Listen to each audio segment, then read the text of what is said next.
ይህ የኢትዮ ግዕዝ የሆሮስኮፕ ቻናል ነው። ሰላም ጤና እና ክብር ለተከበራችሁ የኢትዮ ግዕዝ የሆሮስኮፕ ቻናል ቤተሰቦች እንደምን ሰነበታችሁ? ዛሬም እንደተለመደው የሰማይን ምስጢር የከዋክብትን ጉዞ እና በሕይወታችሁ ላይ የሚያሳድሩትን ታላቅ ተጽዕኖ ይዘንላችሁ ቀርበናል። ዛሬ የምናየው የአራቱን ታላላቅ ኮከቦች ማለትም የኤሪስ፣ የታውረስ፣ የጄሚናይ እና የካንሰር ሳምንታዊ የሆሮስኮፕ ዝርዝር ትንታኔ ይሆናል።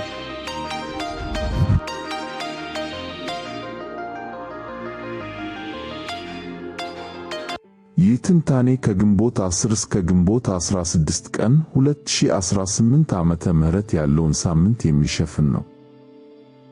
የዚህ ሳምንት መጀመሪያ ልዩና ታላቅ የሽግግር ወቅት ነው። ባለፉት 6 ሳምንታት ውስጥ ሕይወታችሁ ልክ እንደ ሰደድ እሳት ሲነድ በከፍተኛ ፍጥነትና ውጥረት ውስጥ ስትጓዙ እንደነበር ይታወቃል። የከዋክብት እንቅስቃሴ በሕይወታችሁ ላይ እሳት ሲለኩስ መሰናክሎችን እንድትሰብሩ እና ካቀዳችሁት በላይ ሩቅ እንድትጓዙ ሲገፋፋችሁ ሰንብተዋል።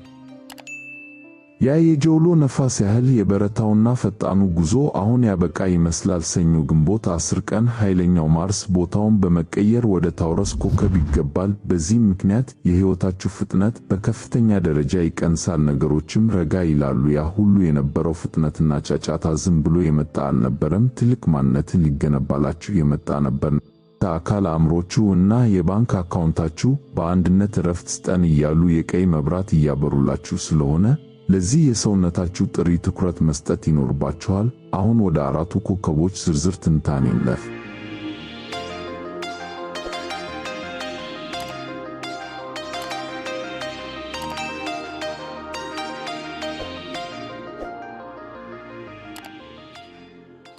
ለኤሪስ የገንዘብ፣ የቤት እና የማህበራዊ ሕይወት አዲስ ምዕራፍ፣ የታላቁ የከዋክብት ሽግግር ከግንቦት 10 እስከ 16 2018 ዓመተ ምህረት ቀርበናል። ዛሬ የምናየው የነበልባሉ መሪ ኮከብ የሆነውን የኤሪስ ሳምንታዊ የሆሮስኮፕ ትንታኔ ይሆናል። የኤሪስ ተወላጆች ሆይ ይህ ሳምንት ለእናንተ ልዩና ታላቅ የሽግግር ወቅት ነው። ባለፉት 6 ሳምንታት ውስጥ ሕይወታችሁ ልክ እንደ ሰደድ እሳት ሲነድ በከፍተኛ ፍጥነትና ውጥረት ውስጥ ስትጓዙ እንደነበር ይታወቃል። የኮከባችሁ ገዢ የሆነው ኃይለኛው ማርስ በእናንተ ሕይወት ላይ እሳት ሲለኩስ መሰናክሎችን እንድትሰብሩ እና ካቀዳችሁት በላይ ሩቅ እንድትጓዙ ሲገፋፋችሁ ሰንብቷል። ሰኞ ግንቦት 10 ቀን ማርስ የእናንተን ኮከብ ለቆ በመውጣት ወደ ታውረስ ኮከብ ይገባል። በዚህም ምክንያት የሕይወታችሁ ፍጥነት በከፍተኛ ደረጃ ይቀንሳል፣ ረጋ ይላል። ያ ሁሉ የነበረው ፍጥነትና ጫጫታ ዝም ብሎ የመጣ አልነበረም፣ ትልቅ ማንነትን ሊገነባላችሁ የመጣ ነበር። ነገር ግን ፈጣን እድገት የራሱ ዋጋ አለው። አሁን ያ ዋጋ የሚከፈልበት ሰዓት ደርሷል። የእናንተ አካል አእምሮችሁና አካውንታችሁ በአንድነት እባክህ ረፍት ስጠን እያሉ የቀይ መብራት እያበሩላችሁ ስለሆነ ለዚህ የሰውነታችሁ ጥሪ ትኩረት መስጠት ይኖርባችኋል። ማርስ በታውረስ የገንዘብ እና የደህንነት ስትራቴጂ። ኤሪሶች ሆይ ፍጥነቱ መቀነሱ አያስደንግጣችሁ፣ ምክንያቱም ትልቅ የምስራች አለ። ማርስ ወደ ታውረስ እና ወደ ሁለተኛው የኮከብ ቤታችሁ ማለትም ወደ ገንዘብ ሀብትና ደህንነት ቤት ገብቷል። ይህ ክስተት ከ2016 ወዲህ ለመጀመሪያ ጊዜ የተከሰተ ታላቅ አጋጣሚ ነው። ይህ ምን ማለት ነው? እስከ ግንቦት 10 ድረስ የነበረው የድካምና ጉልበት አሁን ወደ ገቢና ኢኮኖሚ ይቀየራል ማለት ነው። ከዛሬ ጀምሮ እስከ ሰኔ 21 ቀን ድረስ ያንን ተፈጥሯዊ የኤሪስ ወጣ ገባ ጉልበታችሁን ወደ ፋይናንስ ስትራቴጂ እና ወደ ኢኮኖሚ ግንባታ ልታውሉት ይገባል። የታውረስ ኃይል ረጋ ያለና አስተማማኝ ነው። ይህ ኃይል የእናንተን ፍጥነት ይቆጣጠረዋል። ካልሆነ ግን ከመጠን በላይ በመሮጥ ከማጠናቀቂያው መስመር በተቃራኒ አቅጣጫ ልትሮጡ ትችላላችሁ። ዘላቂነት ያለው ስኬት የሚገነባው ቀስ በቀስ በእቅድና በጥበብ መሆኑን ይህ ሳምንት ያስታውሳችኋል። በዚህ ሳምንት ገንዘብ እንዴት ማግኘት እንዳለባችሁ፣ እንዴት ማውጣትና መቆጠብ እንዳለባችሁ በጥልቀት የምታስቡበት እንጂ በዘፈቀደ የምትገበያዩበት ጊዜ አይደለም። ስራችሁ ላይ በጥራትና በንድፍ ማተኮር ይኖርባችኋል። ቪነስ በካንሰር የቤት የቤተሰብ እና የፍቅር መረጋጋት።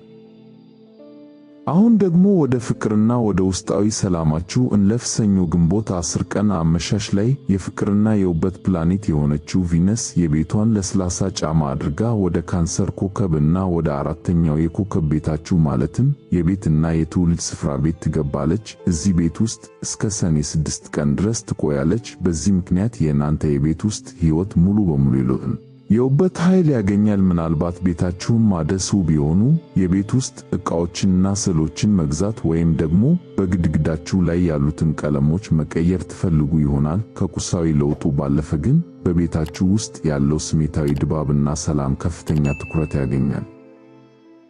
በፍቅር ሕይወታችሁ ላይ ያለውን ተጽዕኖ ስናይ ይህ የቪነስ ጉዞ ለፍቅርና ለተረጋጋ የጥንድ ሕይወት ልክ እንደ ልብስ የተሰፋ ነው። በትዳር ወይም በፍቅር አጋር ለምትኖሩ ይህ ወቅት ግንኙነታችሁን ይበልጥ ጥልቅ የምታደርጉበት ነው። የምታደርጓቸው ውይይቶች የወደፊት የሰላምና የደስታ ሕይወታችሁን ንድፍ የሚስሉ ይሆናሉ። ቪነስ በቤቶ ውስጥ ስትሆን እንዲሁ ተራ የነበሩ ግንኙነቶችን መልኩ እንድታዩ ታደርጋቸዋለች። እንግዶችን በደስታና በፍቅር የምታስተናግዱበት ጊዜ ነው።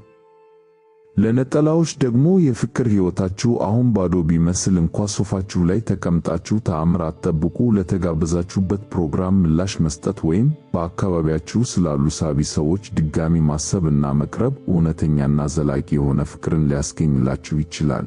የፀሐይ ወደ ጀሚናይ መግባት፣ የማኅበራዊ ሕይወት መነቃቃት። እሺ ኤሪሶች፣ አሁን ደግሞ ወደ ፈጣኑ ዙር እንለፍ። ረቡዕ ግንቦት 12 ቀን ፀሐይ ረጋ ካለው የታውረስ ኮከብ በመውጣት ወደ ፈጣኑና አስተዋዩ የጀሚናይ ኮከብ ትገባለች። ይህ ጉዞ የእናንተን ሦስተኛ የኮከብ ቤት ማለትም የመገናኛ፣ የአእምሮ ንቃትና የአካባቢ እንቅስቃሴ ቤትን እስከ ሰኔ 14 ቀን ድረስ ያበራዋል። ነገር ግን የጀሚናይ ወቅት ሙሉ በሙሉ ከመጀመሩ በፊት ረቡዕ ጠዋት ላይ ስራዎችን፣ የኮንትራት ውሎችን እና የጊዜ ገደብ ያለባቸውን ጉዳዮች ቋጩ። የታውረስ የመጨረሻ ሰዓታት ሥራን በትኩረት ለመጨረስ በጣም ምቹ ናቸው። አንዴ የጀሚናይ ኃይል ሥራ ከጀመረ በኋላ ግን በአንድ ቦታ ላይ መቀመጥ አይሆንላችሁም። የማኅበራዊ ሕይወታችሁ አድማስ ይሰፋል። የመናገርና የመደራደር ብቃታችሁ ይሾላል። የምትኖሩበት ሰፈርና አካባቢ የእናንተ መጫወቻ ሜዳ ይሆናል። የዚህ የሦስተኛ ቤት የፀሐይ ጉዞ ውበቱ ምንድነው ካላችሁ፣ የእናንተን ሰዎች ለማግኘት ረጅም መንገድ መጓዝ አይጠበቅባችሁም። በአቅራቢያችሁ ያሉ ቦታዎች፣ የምታውቋቸው ፊቶችና የአካባቢው ሥራ ፈጣሪዎች በዚህ ተጽዕኖ ስር ደንገኝ። አካባቢያችሁ የቀዘቀዘ ከመሰላችሁ በራሳችሁ ማራኪነት አንቃቁት። ከአካባቢው ነጋዴዎች፣ ከማህበረሰብ አንቂዎች ወይም አብረን አንድ ነገር እንስራ የሚል መንፈስ ካላቸው ሰዎች ጋር ውይይት ጀምሩ። የፈጠራ ሥራ ላላቸው ደግሞ በዚህ ሳምንት አዲስ ብሎግ ጽሑፍ፣ የዩቲዩብ ቻናል ወይም የሞባይል መተግበሪያ የማውጣት ዕቅድ ካላችሁ የጀሚናይ ወቅት ትክክለኛው የጅማሮ መስኮት ነው። ያንን በአእምሮ ያመሰላችሁትን ሐሳብ ወደ ውጭ አውጥታችሁ ለዓለም የምታሳዩበት ጊዜ አሁን ነው ኤሪሶች። በአጠቃላይ ይህ ከግንቦት 10 እስከ ግንቦት 16 ቀን 2018 ያለው ሳምንት ለኤሪስ ኮከብ ተወላጆች የፈጣን ሩጫ ማቆሚያ እና የጥበብ መጀመሪያ ነው። ባለፉት ሳምንታት የደከማችሁበትን ጉልበት ወደ ገንዘብ የምትቀይሩበት፣ ቤታችሁንና የፍቅር ሕይወታችሁን በቪነስ እገዛ የምታሳምሩበት እና በጀሚናይ ንቁ የኮሚኒኬሽን ኃይል ከአካባቢያችሁ ጋር የምትገናኙበት ይሆናል። ውድ የኤሪስ ኮከብ ተወላጆች፣ የሰማዩን ምልክት ተረድታችሁ በዕቅድና በጥበብ ተጓዙ። ስኬትና ሰላም ለእናንተ ይሁን። ይህ የኢትዮ ግዕዝ የሆሮስኮፕ ቻናል ነው። የተሻሉ የሆሮስኮፕ ትንታኔዎችን ወደ እናንተ ለማድረስ ያግዘን ዘንድ ቻናሉን ሰብስክራይብ፣ ላይክ እና ሼር ያድርጉ።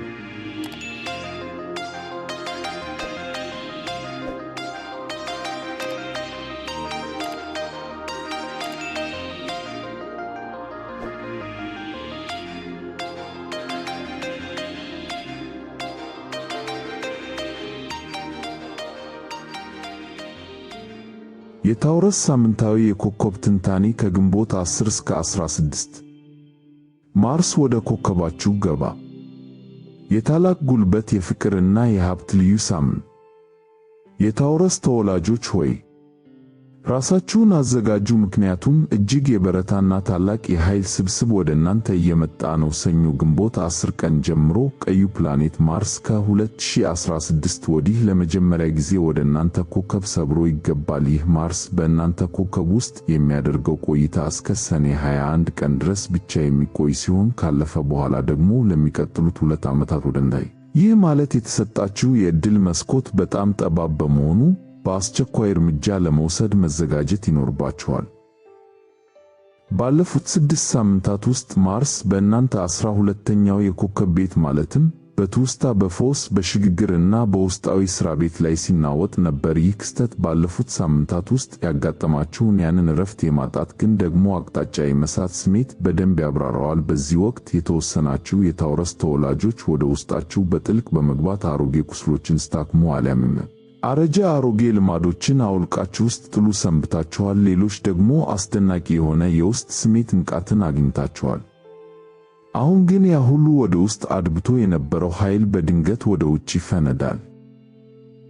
ካልተዘጋጃችሁበት ይሄ የኃይል ማዕበል ሊያስደነግጣችሁ ይችላል። ስለዚህ ይህን ጉልበት በተለመደው የታውረስ ጥበብ ልትመሩት ይገባል። በመጀመሪያ አካባቢያችሁን በደንብ ገምግሙ። ከዚያም ትልቅ ግን ደግሞ ሊሳኩ የሚችሉ ግቦችን ከነጊዜ ገደባቸው አስቀምጡ። በትረካችሁ መጀመሪያ ላይ በትልቅ ሥራዎች ላይ በማተኮር ያንን ያገኛችሁትን ጉልበት መነሻ አድርጉት። እስካሁን የሌሎች ፍላጎት ለመማስተሩ ለራሳችሁ ጉልበት አጥታችሁ ከነበረ፣ አሁን ግን የከዋክብቱ መለኮታዊ ትእዛዝ ለራሳችሁ ቅድሚያ እንድትሰጡ በሩን ከፍቶላችኋል። ቪነስ በካንሰር የኮሙኒኬሽንና የቅርብ ግንኙነት ውበት። ሰኞ ግንቦት 10 ቀን ሌላ ትልቅ የፕላኔቶች ሽግግር ይዞ ይመጣል። የፍቅርና የውበት ፕላኔት ቪነስ ወደ ካንሰር ኮከብና ወደ 3ኛው የኮከብ ቤታችሁ ማለትም ወደ መግባባት፣ ንግግርና የቅርብ ማህበረሰብ ቤት ትገባለች። ቪነስ በዚህ ቤት ውስጥ እስከ ሰኔ 6 ቀን ድረስ ትቆያለች። በዚህ ወቅት የተጋነኑ የፍቅር ድራማዎች እና ትልልቅ የማባበያ ስነ ስርዓቶች ማራኪነታቸው ይሞታል። አሁን ለእናንተ ልብ የሚስማማውና ከሁሉ በላይ የሚስባችሁ ቀለል ያሉ ጨዋታዎች፣ እውነተኛ ሳቅ እና እናንተን ያለምንም መደነባበር በደንብ የሚረዳችሁ ሰው ማግኘት ብቻ ነው።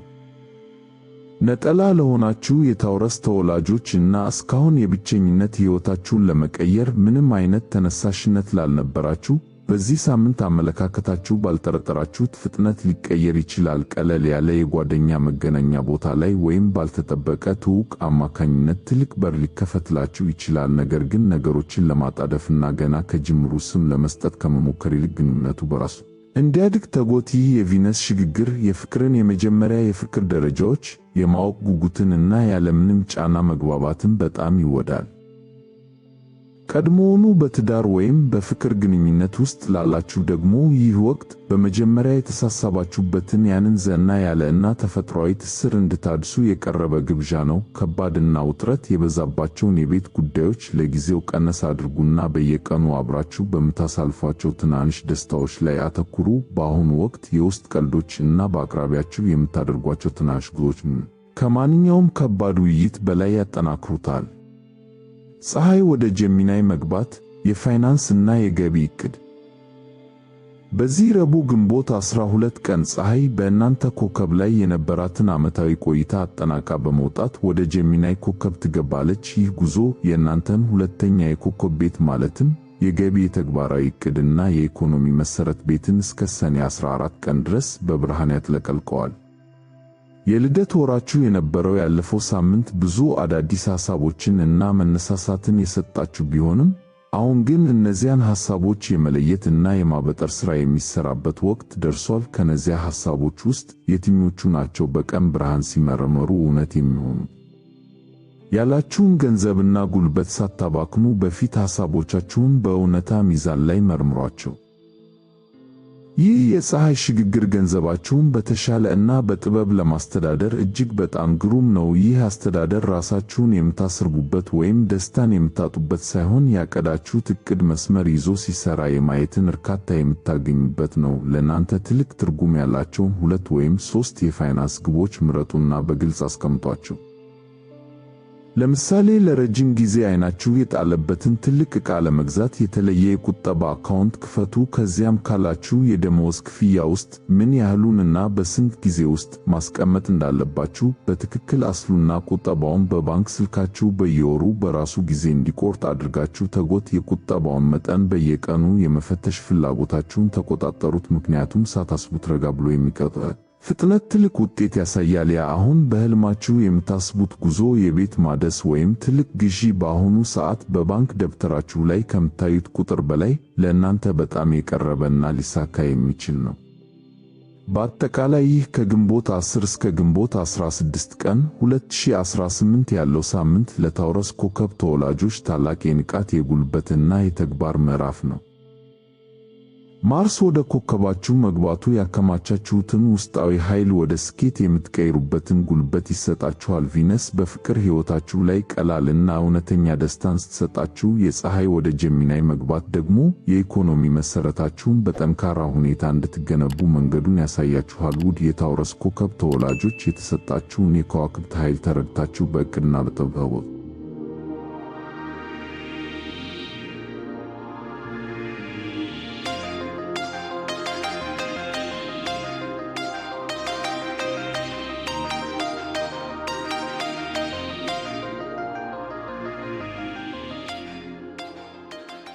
የጀሚናይ ልዩ ሳምንታዊ ትንታኔ ከግንቦት 10 እስከ 16።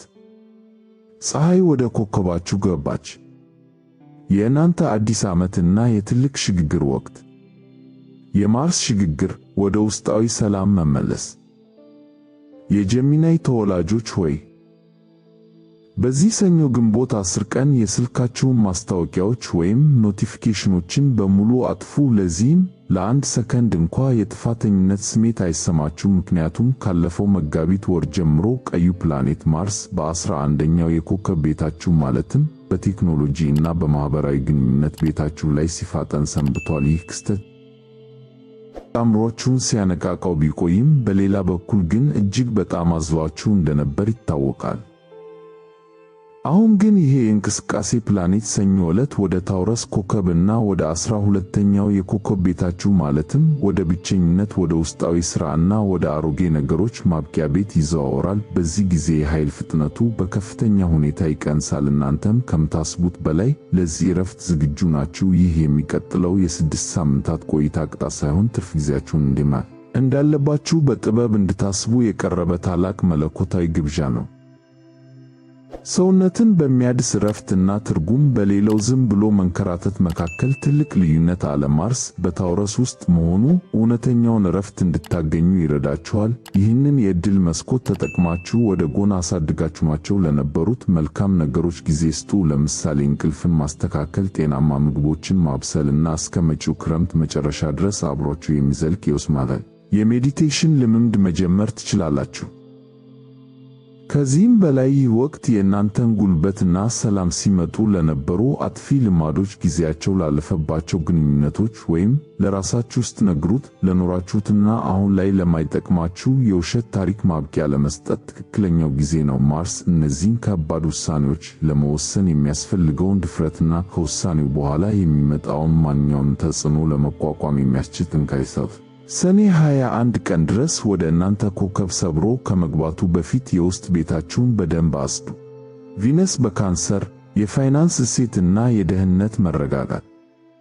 ሰኞ ግንቦት 10 ቀን ሌላ ታላቅ ሽግግር ይዞ ይመጣል። የፍቅርና የውበት ፕላኔት ቪነስ ወደ ካንሰር ኮከብና ወደ ሁለተኛው የኮከብ ቤታችሁ ማለትም ወደ ገቢ እሴትና ቁሳዊ ደህንነት ቤት ትገባለች። ቪነስ በዚህ ቤት ውስጥ እስከ ሰኔ 6 ቀን ድረስ ትቆያለች። ባለፉት ሳምንታት የነበረው ያፈጣንና ያፌዝ የነበረው የፍቅር ጉልበት አሁን ቦታውን ይበልጥ ትርጉም ላለውና ጥልቅ ሆነ። በአሁኑ ወቅት በቃላት ማማርና በደመቀ ጨዋታ ብቻ አትማረኩም። አሁን የእናንተን ትኩረት በትክክል ሊስበው የሚችለው በስሜት አብሯችሁ የሚሆንና በተግባራዊ የሕይወት ጉዳዮች ላይ እምነት የሚጣልበት እውነተኛ ሰው ብቻ ነው። የጀሚናይ ተወላጆች ሆይ ይህ ማለት ፍላጎታችሁን ዝቅ አደረጋችሁ ማለት አይደለም። ይልቁንም የሕይወት መስፈርታችሁ ከፍ ያለና የተራቀቀ ደረጃ ላይ ደረሰ ማለት ነው።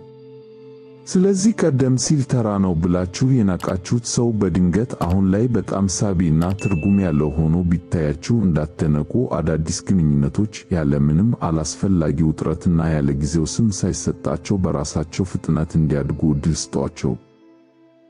ቀድሞውኑ በትዳር ወይም በፍቅር ጥምረት ውስጥ ላላችሁ ደግሞ ይህ የቪነስ ዑደት ስለ የጋራ ግቦቻችሁ ስለሚወጡ ወጪዎች እና የባንክ አካውንታችሁን እያደማ ስላሉ አላስፈላጊ ወርሃዊ ክፍያዎች በግልጽ ለመወያየት በጣም አመቺ ነው። በገንዘብ ጉዳይ ላይ መስመር ይዞ መግባባት ጥንዶችን ይበልጥ የማቀራረብ አስደናቂ ምስጢር ስላለው ይህንን ውይይት እንደ ሂሳብ መዝገብ መቅጠም ሳይሆን እንደ ማጠናከሪያ መንገድ ቁጠሩት።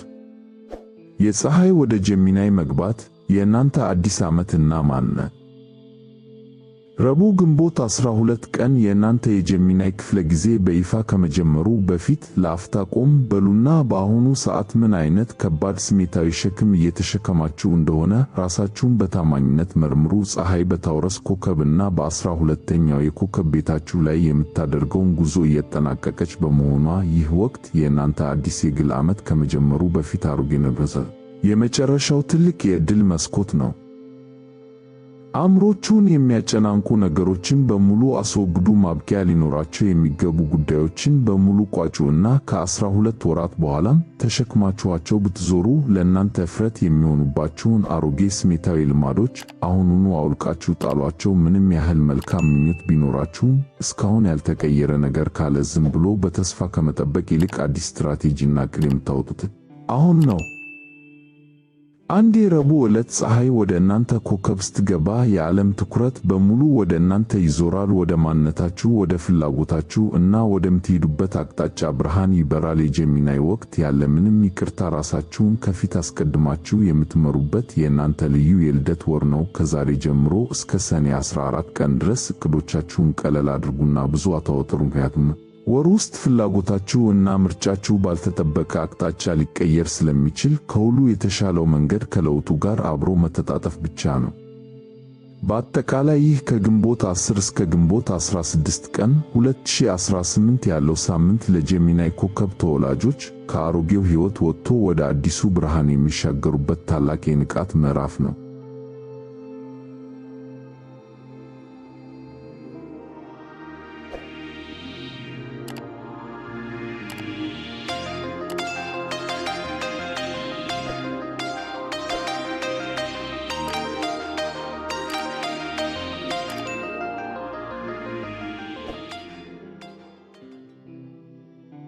የካንሰር ልዩ ሳምንታዊ ትንታኔ ከግንቦት 10 እስከ 16 ቪነስ ወደ ኮከባችሁ ገባች። የውበት የፍቅርና የትልልቅ ጥመራዎች ልዩ ምዕራፍ። የማርስ ሽግግር፣ የጋራ ሥራና የትብብር ኃይል። የካንሰር ተወላጆች ሆይ ብቻችሁን መስራትና መንቀሳቀስ ጥሩ ቢሆንም እናንተ ግን አንድን ሙሉ አዳራሽ ወይም ማህበረሰብ እንዴት በሐሳብ መምራት እንደምትችሉ ጠንቅቃችሁ ታውቃላችሁ። ካለፈው መጋቢት ወር ጀምሮ ማርስ በ10ኛው የኮከብ ቤታችሁ ማለትም በሙያ በሥራና በሕዝብ እይታ ቤት ላይ ከፍተኛ ግፊትና ጉልበት ሲሰጣችሁ ሰንብቷል። በዚህ ወቅት ያገኛችሁት የሥራ እድገት ከፍተኛ ቢሆንም ሁሉን ነገር የመሸከም ውጥረት እና ጫናውም ቀላል እንዳልነበረ ይታወቃል። አሁን ግን ሰኞ ግንቦት 10 ቀን ያንን ከባድ ሸክም ለሌሎች የምታካፍሉበትና የምታርፉበት ትልቅ የሽግግር ወቅት ደርሷል። ይሄ የእንቅስቃሴ ፕላኔት ወደ ታውረስ ኮከብ እና ወደ 11ኛው የኮከብ ቤታችሁ ማለትም ወደ ትብብር፣ ወደ ማህበረሰብ እና ወደ የጋራ ሥራዎች ቤት ይዘዋወራል። የሚቀጥሉት 6 ሳምንታት የራሳችሁን ስብስብ ወይም ታማኝ ቡድን ለመገንባት እጅግ ባምቹ ነው።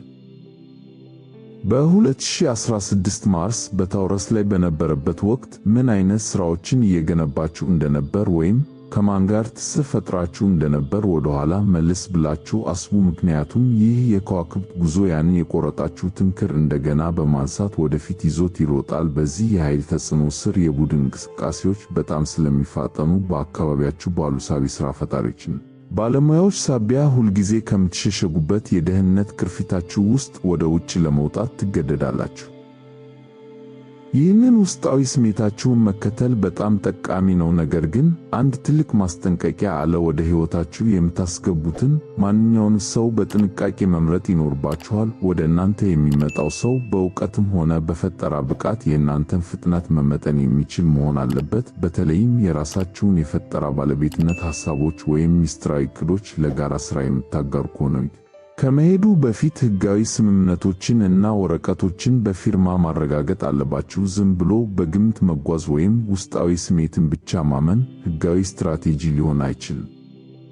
ቪነስ በካንሰር ውበት፣ መስህብ እና የፍቅር መነቃቃት።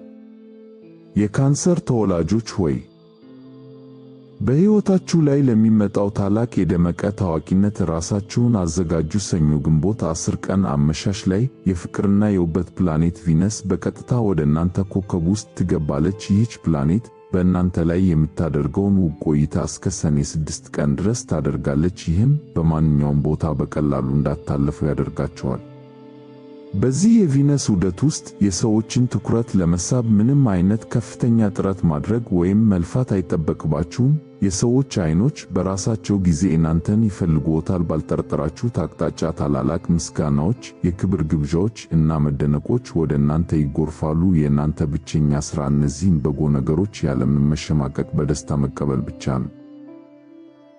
ከሁሉ በላይ ግን በዚህ ሳምንት ወደ ሕይወታችሁ በትክክል ምን አይነት ነገር መሳብ እንደምትፈልጉ በግልጽ ማወቅ ይኖርባችኋል። የበለጠ ዕውቅናና ክብር የሚገባው ትልቅ የግል ዓላማ አላችሁ፣ ወይም ሲበልጥ ጥልቅ ወደሆነ ደረጃ እንዲሸገር የምትፈልጉት የፍቅር ግንኙነት። ቪነስ በእናንተ ኮከብ ላይ መሆኗ ሁለቱንም ነገሮች በአንድ ላይ ለማሳካት የሚያስችል ፍጹም የሆነ ሰማያዊ ድባብ ትፈጥርላችኋለች። ነገር ግን ይህንን ዕድል ለመጠቀም ግልጽ የሆነ መልእክት ሊኖራችሁ እና በሰዎች ፊት ለመታየት ፈቃደኛ መሆን አለባችሁ። ማንነትዎን እና ውጫዊ ገጽታውን ያሳምሩ። ምቹ አጋጣሚዎች ሲከፈቱ ከልባችሁ ተናገሩ እና ዝግጁ ነኝ ወይስ አይደለሁም በሚል ሐሳብ ብቻ ወርቃማ ዕድሎች እንዲያመልጧችሁ አትፍቀዱ። እርግጠኛ ያልሆናችሁበት ወይም ስም ያልተሰጠው የፍቅር ግንኙነት ውስጥ ካላችሁ በዚህ ኃይል ሳቢያ ነገሮች በፍጥነት ወደ ከባድ ደረጃ ሊሸጋገሩ ይችላሉ። ስለዚህ እስካሁን ለመናገር ፈርታችሁ ስትዞሩት የነበረው ሚስጥራዊ ወይም ስሜታዊ ጉዳይ ይህ ታላቅ ጉልበት ሳያልፍ በፊት አሁኑኑ እውነተኛ ውይይት በማድረግ መስመር አስይዙት። የፀሐይ ወደ ጀሚናይ መግባት፣ የእረፍት እና የነገሮችን የማጥራት ምዕራፍ። ረቡዕ ግንቦት 12 ቀን የሚመጣው የከዋክብት ለውጥ በሥራ መካከል ሳይዛችሁ በፊት የጀመራችሁትን ማንኛውንም ሥራ በአስቸኳይ ቋጩ። ምክንያቱም ፀሐይ ረጋ ካለው የታውረስ ኮከብ በመውጣት ወደ ጀሚናይ ኮከብና ወደ 12ኛው የኮከብ ቤታችሁ ማለትም ወደ እረፍት፣ ወደ ጥልቅ ማሰላሰልና ከጀርባ ወደሚሰሩ ሥራዎች ቤት ትገባለች። ፀሐይ በዚህ ቤት ውስጥ ላታምንተው ይህ ወቅት የእናንተ የኮከብ ዓመት የመጨረሻው ወር ስለሆነ ሕይወትን ሙሉ በሙሉ ካላስፈላጊ ነገሮች የማጽጃ ምዕራፍ አድርጋችሁ ልትጠቀሙበት ይገባል። ያልተጠናቀቁ ሥራዎችን በሙሉ አጠናቁ። የምትኖሩበትን የቤት ክፍል አጽዱ እና አዲሱ የግል ዓመታችሁ ከመጀመሩ በፊት ወደ ኋላ ልታስቀሯቸው የምትፈልጓቸውን መጥፎ ነገሮች በታማኝነት ለዩ። ይህ ወደ ውስጥ የሚያስገነዝበው የፀሐይ ብርሃን በተለይ የሰዎችን እይታ ለማይፈልጉ የፈጠራ እና የስሜት ሥራዎች እጅግ በጣም ስኬታማ ነው። በተጨማሪም ለተበላሹ ግንኙነቶች ማስተካከያ ለማድረግ ፍጹም ትክክለኛው ጊዜ ነው። ከአንድ ሰው ጋር ተቀያይማችሁ ከነበረ ወይም የተናገራችሁት ቃል ተገቢ ባልሆነ መንገድ ደርሶ ሰው አስከፍቶ ከሆነ አሁን ተመልሳችሁ ይቅርታ ለመጠየቅ እና ነገሮችን ማስተካከል የዕድል መስኮት ነው። በተቃራኒው ደግሞ ሌላ ሰው ይህንን ውለታ ሊያደርግላችሁ የሚገባ ከሆነ ያ ሰው ይቅርታ ለመጠየቅ ዝግጁ መሆኑን በደንብ መርምሩ። በዚህ ሳምንት አዳዲስ የፈጠራ ሐሳቦች ሲመጡላችሁ ወዲያውኑ የምትመዘግቡበት ደብተር በአቅራቢያችሁ አስቀምጡ። ምክንያቱም 12ኛው የኮከብ ቤት ባልተጠበቁ እና እንግዳ በሆኑ የሌሊት ሰዓታት ታላላቅ መነሳሳቶችን በሕልምም ሆነ በሐሳብ የመስጠት አስደናቂ ተፈጥሮ ስላለው የመጣላችሁን ብሩህ ሐሳብ እንዳታጡት በጥንቃቄ ያዙት። በአጠቃላይ ይህ ከግንቦት 10 እስከ ግንቦት 16 ቀን 2018 ዓመተ ምህረት ያለው ሳምንት ለካንሰር ኮከብ ተወላጆች የድካም ማብቂያና የታላቅ ማራኪነት አዲስ ምዕራፍ ነው።